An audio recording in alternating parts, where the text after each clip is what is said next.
Hey guys, இன்னைக்கு நம்ம பார்க்க போற டாபிக் சீக்ரெட். வாழ்க்கையில சீக்ரெட் இல்லாத மனிதனே கிடையாதுன்னு சொல்லலாம். உங்க வாழ்க்கைய பத்தின எல்லா விஷயத்தையும் எல்லார்கிட்டயும் சொல்ல வேண்டிய அவசியம் உங்களுக்கு கிடையாது, சரிதானே? சோ அப்பதான் இந்த சீக்ரெட், ரகசியம் அப்படிங்கிற ஒரு விஷயமே உள்ள வருது. நீங்களும் சரி, நானும் சரி, இதெல்லாம் யாருமே விதிவிலக்கு கிடையாது. சில நேரங்கள்ல அந்த ரகசியத்தை நம்ம பாதுகாக்கப்படுற பாடு வெளியே சொல்ல கூட முடியாது. ஆனா வேற வழி இல்ல. நம்ம சில ரகசியங்களை நம்ம நல்லதுக்காகவும் மத்தவங்க நல்லதுக்காகவும் மறைச்சு வச்சுதான் ஆகணும். அந்த மாதிரி எந்த விஷயத்தெல்லாம் நம்ம சீக்ரெட்டா வச்சுக்கணும்னு பாப்போம். நம்பர் 1, முதல் விஷயம், உங்களுடைய ஃபியூச்சர் பிளான்ஸ் ஆர் கோல்ஸ். உங்க வாழ்க்கையில அடுத்து என்ன பண்ண போறீங்கன்னு எப்பவுமே யாருக்கும் தெரியக்கூடாதுன்னு நிறைய பேர் சொல்லி கேள்விப்பட்டிருப்பீங்க. அதுதான் உண்மையும் கூட. உங்க ஃபியூச்சர் பிளான்ஸ் இல்ல உங்க கோல்ஸ பத்தி வெளியே சொல்றதுனால நீங்க மீட் பண்ண போறது நான் சொல்ற 2 டிராபேக்ஸ்ல ஏதாவது ஒண்ணு. நம்பர் 1, சப்போஸ் உங்க ஃபியூச்சர் பிளான்ஸ் இல்ல கோல்ஸ வெளியே சொன்னா உங்களை பத்தி நல்லா தெரிஞ்சவங்களே உங்களை டிமோட்டிவேட் பண்ணி உங்க பிளான்ஸை அச்சீவ் பண்ண விடாம தடுக்க வாய்ப்பு இருக்கு. நம்பர் 2, ஒருவேளை நீங்க உங்க பிளானை வெளியே சொல்லிட்டீங்கன்னு வைங்க, அதை ஏதோ ஒரு இக்கட்டான சூழ்நிலையில அச்சீவ் பண்ண முடியாம போயிடுச்சுன்னா உங்களை சுத்தி உள்ளவங்களே ஒரு மாதிரி கிண்டல் கேலியா பேசி அடுத்து என்ன பண்ணணும்னு யோசிக்க முடியாத அளவுக்கு பண்ணி நம்மள மூவ் ஆன் பண்ண விடாம அப்படியே உட்கார வச்சிருவாங்க. இன்னும் சில பேரெல்லாம் பாத்தீங்கன்னா சம்பந்தமே இல்லாம தேர்ட் பர்சன் கிட்ட போய் தன்னோட பிளான்ஸ் கோல்ஸை பத்தி எல்லாம் சொல்லிட்டு இருப்பாங்க. இதெல்லாம் நீங்க பண்ணவே பண்ணாதீங்க. சில நேரங்கள்ல அவங்க அதை தன்னோட லைஃப்ல இம்ப்ளிமெண்ட் பண்ணிக்க நிறைய வாய்ப்பு இருக்கு. இந்த மாதிரி பண்ணவும் செஞ்சிருக்காங்க. கடைசியா பிளான வச்சிருந்த நீங்க ஏமாந்து போயிடுவீங்க. அடுத்து 2வது விஷயம், உங்க bank account balance and finances. இதை கண்டிப்பா நீங்க எல்லாருமே ஃபாலோ பண்ணுவீங்க, சீக்ரெட்டா வச்சிருப்பீங்கன்னு தெரியும். பட் இருந்தாலுமே சொல்றேன், தப்பி தவறி கூட உங்ககிட்ட இருக்க பணத்தை பத்தின எந்த டீட்டெயில்ஸுமே மத்தவங்களுக்கு தெரியப்படுத்தாதீங்க. எந்த பேங்க்ல அக்கவுண்ட் இருக்கு, எவ்வளவு வச்சிருக்கீங்க, அந்த பணத்தை வச்சு நீங்க என்ன பண்றீங்க இல்ல என்ன பண்ண போறீங்கன்னு உங்களை தவிர வேற யாருக்கும் தெரியப்படுத்தாதீங்க. ஏன்னா உங்ககிட்ட பணம் இருக்குன்னு தெரிஞ்சா போதும், அடிக்கடி உங்களை பணம் கேட்டு தொந்தரவு பண்ண ஸ்டார்ட் பண்ணுவாங்க. உங்களை அதுக்காக மட்டுமே மனுஷங்க அதிகமா யூஸும் பண்ணுவாங்க. ஒருவேளை நீங்க தெரிஞ்சவங்க தானே சொல்லி கொடுத்தா கூட அவங்க பணத்தை தர வேண்டிய நேரத்துல தரலன்னா அப்புறம் அது உங்களுக்கும் தான் கஷ்டம். பணத்தை கேட்கவும் முடியாம கேட்காம இருக்கவும் முடியாம எதுக்கு இந்த அவஸ்தை? So keep your bank and account details as secret. நிறைய லேடிஸ் நம்ம நாட்டுல செப்பரேட் பேங்க் அக்கௌண்ட் வச்சிருந்தாலுமே அதை மெயின்டைன் பண்றது ஃபுல்லா அவங்க அப்பா இல்ல ஹஸ்பண்ட் தான். அந்த மாதிரி தான் மோஸ்டா இருக்கு. ஈவன் வேலைக்கு போற லேடிஸுமே அப்படிதான் பண்றாங்க. பட் எப்பவுமே செப்பரேட்டா ஒரு சேஃப் அக்கௌண்ட் உங்களுக்காக வச்சுக்கிறது நல்லது. அதை நீங்களே மெயின்டைன் பண்ணுங்க. யாருக்கும் அந்த அக்கௌண்ட் டீடைல்ஸ் தெரியணும்னு அவசியம் இல்லை. Even your parents. அது உங்களுக்கு ஃபியூச்சர்ல ரொம்ப ஹெல்ப் பண்ணும். இதை ஏன் நான் சொல்றேன்னா, இதே மாதிரி ஒரு பொண்ணு, இத்தனைக்கும் நல்ல ப்ரொஃபஷன்ல இருக்க ஒரு பொண்ணு நான் ஹஸ்பண்டை நம்பி தன்னோட அக்கௌண்ட்டை மேனேஜ் பண்ண சொல்லி கம்ப்ளீட்டா அவங்க கண்ட்ரோல்ல விட்டுடுறாங்க. சடனா நோட்டீஸ் பண்ணும்போது எமர்ஜென்சிக்கு கூட அவங்க அக்கௌண்ட்ல அந்த அமௌண்ட் இல்லாம இருந்துச்சு. என்ன ஏதுன்னு செக் பண்ணி பார்த்தா இவங்க ஹஸ்பண்ட் இவங்களுக்கு தெரியாம செப்பரேட்டா ஏதோ பிசினஸ் பண்ண போய் அது லாஸ் ஆகி அதை சமாளிக்க இவங்க அக்கௌண்ட்ல இருந்து பல லட்சங்களை எடுத்து அவரு செலவு பண்ணிருக்காரு. இதை கேட்டு அவங்க டோட்டலா இடிஞ்சு போயிட்டாங்க. உங்க பேங்க் அக்கௌண்ட் அண்ட் பர்சனல் டீடைல்ஸை செக்யூரா வச்சுக்கோங்க. அடுத்து 3வது, உங்க pins and passwords. Pins and passwords நீங்க திரும்புற பக்கமெல்லாம் இருக்கிற ஒரு விஷயம் இது. போன் ஓபன் பண்ணா பின்னு, பாஸ்வேர்ட், அதுக்குள்ள ஆப்புக்கு போக பாஸ்வேர்ட். இந்த டிஜிட்டல் உலகத்துல பின்ஸ் அண்ட் பாஸ்வேர்ட்ஸ் இல்லாம எந்த வேலை நடக்காது. ஒரு ராங் பின் ஒரு பாஸ்வேர்டு கூட உங்க பேங்க் அக்கௌண்ட்டை லாக் பண்ண வாய்ப்பு இருக்கு. சேம் திங் உங்க போனுக்குமே. அப்படிப்பட்ட பின்ஸ் அண்ட் பாஸ்வேர்ட்ஸை நீங்க சீக்ரெட்டா தான் வச்சிருக்கீங்களா? கண்டிப்பா இல்ல. நீங்க நினைச்சுப்பீங்க நம்ம சீக்ரெட்டா தான் வச்சிருக்கோம்னு. பட் இல்ல. ஃபார் எக்ஸாம்பிள், பில் பே பண்ணும்போது கார்டு யூஸ் பண்ணி பண்றீங்க. பட் அதுக்கு பின் போடும்போது நல்லா கவனிச்சு பார்த்தா நீங்க சீக்ரெட்டா டக்கு டக்குன்னு போடுற மாதிரி இருக்கும். பட் கண்டிப்பா நீங்க போடுற அந்த பின்னை எத்தனை கண்கள் பாத்துக்கிட்டு இருக்கு, எத்தனை கேமராஸ் பாத்துக்கிட்டு இருக்குன்னு உங்களுக்கு தெரியாது. சோ இதெல்லாம் சீக்ரெட்னு நம்ம சொல்ல முடியாது. காலேஜ் படிக்கிற ஒரு பொண்ணு தன்னோட மொபைல ஃப்ரெண்டு வீட்டுல மிஸ் பண்ணிட்டா. கால் பண்ணி அதுல உள்ள இன்ஃபர்மேஷன் வேணும்னு பாஸ்வேர்ட் சொல்ல போனப்போ எனக்கு தெரியும்னு அவளே அதை ஓபன் பண்ணி அதுல உள்ள இன்ஃபர்மேஷனை சொல்றா. எப்படி இது உனக்கு தெரியும்னு கேட்டா, நீ ஓபன் பண்ணும்போது நான் எப்பவும் பக்கத்துல தானே இருப்பேன், நான் பாத்திருக்கேன் அப்படின்னு சொல்றா. அந்த பொண்ணு சேஃப்டிக்காக இருக்கட்டும்னு சீக்ரெட்டா போட்ட பாஸ்வேர்டு சீக்ரெட்டாவும் இல்ல, அவ போனு சேஃபாவும் இல்ல.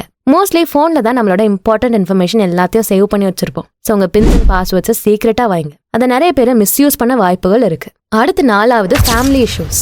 ஒரு ஃபேமிலிக்குள்ள ப்ராப்ளம் வந்தா மத்தவங்க அதை சமாதானப்படுத்தி தீர்த்து வைக்க ட்ரை பண்றாங்களோ இல்லையோ, ஆனா அதை இன்னும் மோசமாக்கி எரியிற தீ மேல எண்ணெயை ஊத்துன கதையா ஆக்கி விட்டுருவாங்க. உங்க வீட்டுல ஒரு பிரச்சனைனா அதை தயவு செஞ்சு யார்கிட்டயும் டிஸ்கஸ் பண்ணாதீங்க. ஏன்னா நீங்க நல்லா இருக்கணும்னு நினைக்கிற மனசை விட நீங்க எப்போ கீழே விழுவீங்கன்னு காத்துக்கிட்டு இருக்க மனுஷங்க ஜாஸ்தியா இருப்பாங்க. அது மேபி உங்க க்ளோஸ் ஃப்ரெண்டாவும் இருக்கலாம், இல்ல நெருங்கிய உறவா கூட இருக்கலாம். நீங்க நல்லா நோட்டீஸ் பண்ணா தெரியும், நம்மள ரொம்ப கஷ்டப்படுத்துறவங்க நம்ம கூடயே இருக்கிறவங்க தான் இருப்பாங்க.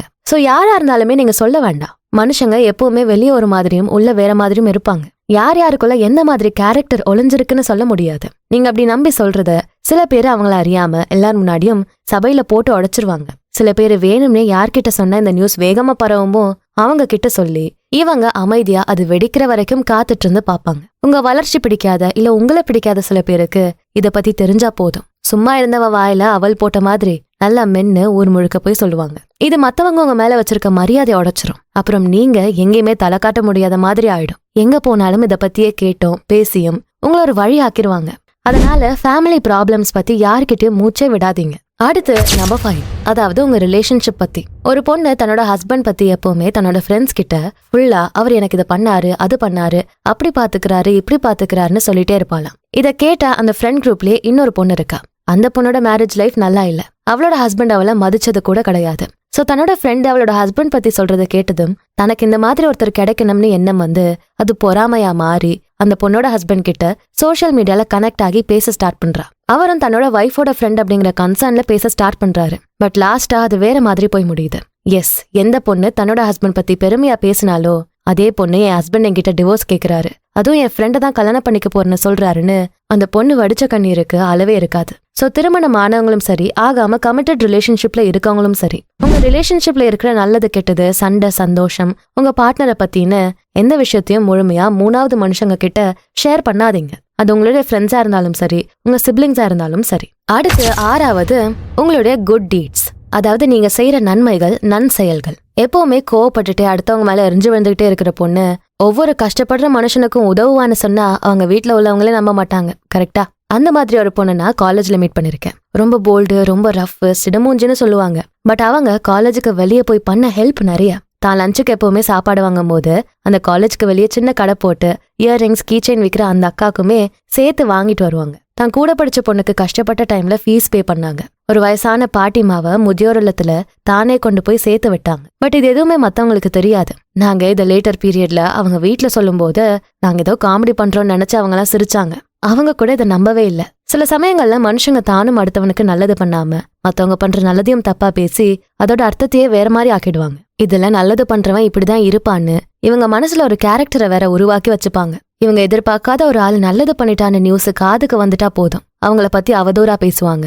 அவன் என்ன சும்மாவா பண்ணிருப்பான், ஏதாவது எதிர்பார்ப்பு இருந்திருக்கும், அதனால பண்ணிருப்பான் அப்படின்னு அவங்க இஷ்டத்துக்கு கதையை கட்டி விடுவாங்க.